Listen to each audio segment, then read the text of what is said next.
Hello student, welcome to Tejendra English school. आज मैं आपको स्टैंडर्ड सेकंड का चैप्टर नंबर 1 कुदरत हमें सिखाती है, सब्जेक्ट हिंदी समझाती हूँ। इस चैप्टर में बच्चे कुदरत हमें सिखाती है, ये क्या है स्टूडेंट? कुदरत हमें क्या क्या चीज़ सिखाती है उसके बारे में बताएगा। एक कविता है, सुंदर कविता है, जिसमें प्रकृति की उदारता से परिचय कराया गया है। इसके अंदर सुबह का समय चिड़िया जो आवाज़ करती हैं, सुनहरा गीत गाती हैं सुंदर आवाज़ में अपने, और आप सबको उनकी आवाज़ सुबह के टाइम कितनी अच्छी लगती है ना। पक्षियों को उड़ना और बोलना कौन सिखाता है? प्रातःकाल पेड़ों पर किसकी आवाज़ सुनाई देती है? ये सारी बातें हमें कुदरत से सीखने को मिलती हैं। ओके, अब हम जाएंगे कविता के ऊपर। मैं कविता आपको एक्सप्लेन करूंगी। ओके, सुनिए। कौन सिखाता है चिड़ियों को चींची चींची करना? क्वेश्चन मार्क लगा है, देखो, यानी हम कुदरत से ये चीज सीख रहे हैं, समझ रहे हैं। कौन सिखाता है चिड़ियों को चींची चींची करना? कौन सिखाता फुदक फुदक कर उनको चलना फिरना? ओके स्टूडेंट, समझ में आया? चिड़ियों को कौन सिखाता है चींची करना और उन्हें फुदक फुदक के? चिड़ियाँ जब चलती है, जमीन पर बैठती है ना उड़कर, देखा कैसे फुदक फुदक कर कूद कर इधर से उधर बैठती हैं। आगे पढ़ते हैं। कौन सिखाता फुर्सत से उड़ना, फुर्र से उड़ना, दाने चुग चुग खाना? कौन सिखाता तिनक के ला ला कर घोंसले बनाना? यानी तिनके को लाकर कैसे वो अपना घोंसला बनाती, कैसे घर बनाती हैं वो अपना, है ना। तो कौन सिखाता है? ये कुदरत सिखाती है। कुदरत उन्हें फुर्र से उड़ना सिखाती है। कैसे फुर्र से उड़ जाती है, देखा आपके पास कभी देखना चिड़िया बैठी होगी ना, तो एकदम से उड़ेगी तो कैसी आवाज आएगी? फुर्र से आवाज आती है, ठीक है। और दाने कैसे चुंग चुंग कर खाती हैं, एक एक दाने को अपनी चोंच में लेकर वो खाती हैं। उसके बाद वो क्या करती हैं, थोड़ा थोड़ा सा तिनका, आपने देखा होगा घास के छोटे छोटे से तिनकों को इकट्ठा कर कर, देखा होगा घर में, घर के पास में कोई भी हॉल होगा उसके अंदर अपना घोंसला बना देंगी, ठीक है। अपना घोंसला बना के अपना घर बनाकर उसमें रहेंगी। आगे पढ़े। कौन सिखाता है बच्चों का लालन पालन उनको, माँ का प्यार दुलारा चौकसी? कौन सिखाता उनको, यानी उन चिड़ियों को कौन सिखाता है कि मेरे बच्चे जो छोटे छोटे, उनको घोंसले में किस प्रकार रखना है, उनको कैसे दाना और पानी मिलेगा, उनका लालन पालन, उनको कैसे बड़ा करेंगे, हैं लोरी और मतलब दुलार, उनको कौन, उनकी रक्षा कैसे करेंगे, उनकी चौकीदारी चौकसी कैसे करेंगे, ठीक है। ऐसे चिड़ियाँ, ये सब हमें कुदरत सिखाती। चिड़ियों को ईश्वर, कुदरत, ये सब चीज़ें आप ही आप सिखाती हैं, ठीक है। जब आप लोग छोटे होते हो तो आपको चलना नहीं आता है, फिर धीरे धीरे आप चलना सीखते हो, घुटनों चलना सीखते हो, फिर चलने सीखते हो। धीरे धीरे इस तरीके से हमें हर चीज़ ईश्वर की कुदरत से सीखने को मिलती है, ठीक है।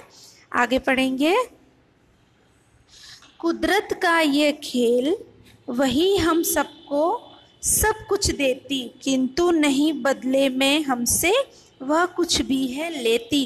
कुदरत हमें सबको सिखाती है। देखा बारिश कैसे आती है, हाँ, हवाएं कैसे चलती हैं, गर्मी की किरणें कैसे मिलती हैं, ठंडी कैसे हो जाती है, अचानक से परिवर्तन, वातावरण में परिवर्तन कैसे आता है, ये सब हमें कौन सिखाता है? कुदरत हमें ये सब चीज़ें सिखाती है, ठीक है स्टूडेंट। आपको समझ में आया? चलो हम आगे समझते हैं, ठीक है। हमें ये सब जो कविता है, इतनी सुंदर कुदरत हमें सिखाता है, ये किसने लिखी है? द्वारिका प्रसाद महेश्वरी ने लिखी है, ठीक है स्टूडेंट। अर्थ, अब हम इसके अर्थ जानेंगे। लालन पालन का अर्थ क्या होता है बेटा? लालन पालन यानी पालन पोषण, दुलार यानी प्यार। मम्मी आपको दुलार करती हैं, प्यार करती हैं, ठीक है। चौकसी यानी रखवाली, जैसे हमने अपने सोसाइटी में फ्लैट्स में देखा होगा सिक्योरिटी गार्ड रखते हैं, उस तरीके से चौकसी मतलब रखवाली करना, देखरेख करना। कुदरत यानी प्रकृति, ठीक है। अब हम इस कविता का सारांश पढ़ेंगे। सारांश यानी पूरी कविता का मतलब क्या होता है, ठीक है। पशु पक्षी भी मनुष्य की भांति अपने बच्चों का पालन पोषण करते हैं, जैसे चिड़िया करती है ना। अभी हमने कविता में सुना कैसे चींची करना सीखती हैं, कैसे तिनका तिनका दाना इकट्ठा करके अपने घोंसला बनाती हैं, अपने बच्चों को बड़ा करती हैं, उनकी रखवाली करती हैं, उन्हें दाना लेकर उनको खिलाती हैं। उसी तरीके से पशु पक्षी जैसे इंसान के बच्चे को अब हम, जैसे हमारे माँ बाप ने हमें इतना बड़ा किया लालन, ऐसे पशु पक्षी भी अपने बच्चों का लालन पोषण करते हैं, पालन पोषण करते हैं। हमारे मन में कई बार प्रश्न उठता है कि इन्हें यह सब कौन सिखाता है। इस कविता में कवि ने यही स्पष्ट किया है कि प्रकृति ही पशु पक्षियों को सब कुछ सिखा देती है, यानी अपने आप ये कुदरत हमें सब कुछ सिखा देती है, ठीक है। कविता का संदेश क्या है बेटा? प्रकृति बहुत उदार है। प्रकृति क्या है? उदार है। क्यों उदार है? क्योंकि वो हमसे कुछ लेती नहीं, हमें संपूर्ण से देती है, वो सबका पालन पोषण करती है। इसका अनमोल वचन क्या है? प्रकृति कभी जल्दबाजी नहीं करती, फिर भी उसके सभी कार्य समय पर पूरे हो जाते हैं। आपने देखा है ना, बारिश आने को होती है तो मानसून आ जाता है अपने आप, ठीक है। गर्मियों का मौसम आ जाता है, समर आ जाती है, ठीक है। ठंडी आ जाती, विंटर पड़ने लगता है ना। कुदरत सब कुछ समय पर देती है, ठीक है। अब हम इसका व्याकरण, एक दृष्टि डालते हैं व्याकरण पे। संज्ञा, संज्ञा क्या है? यानी हम किसी व्यक्ति विशेष की बात करें, जैसे चिड़िया की बात करते हैं तो चिड़िया क्या है? एक पक्षी है। चिड़िया संज्ञा, बच्चे वो भी संज्ञा, कुदरत वो भी संज्ञा, माँ वो भी संज्ञा। सर्वनाम यानी क्या करना, कैसे करना, क्या करना, क्या नहीं करना, जैसे कौन, कुछ, उनको, इसको कहेंगे सर्वनाम। क्रिया यानी करना, यानी क्या करते हैं हम, जैसे सिखाता ये भी क्रिया है, देती वो भी क्रिया है, लेती वो भी क्रिया है, करना, उड़ना, खाना, ये सब क्या है? क्रिया, ठीक है। अब आगे हम देखते हैं, ठीक है। इसके अंदर क्या है? पठन और श्रुति लेखन। जैसे क्या है, इस चीज में क्या क्या चीजें बताई गई हैं, जैसे किस चीज का ज्यादातर उपयोग किया है। जैसे चिड़िया, ये कविता में हमने चिड़िया के बारे में ज्यादा पढ़ा है। फिर दूसरा शब्द क्या आया है? घोंसले, फिर लालन पालन, फिर बच्चे, प्यार, चौकसी, कुदरत और फुदकना।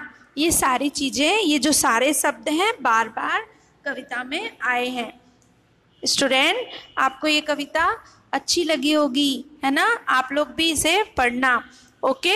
और इसके बाद में मैं इसके सारे क्वेश्चन आंसर जो इसका सॉल्यूशन है आपको भेजूंगी, आप इसको अपनी नोटबुक में राइट डाउन करना, ओके। Thank you.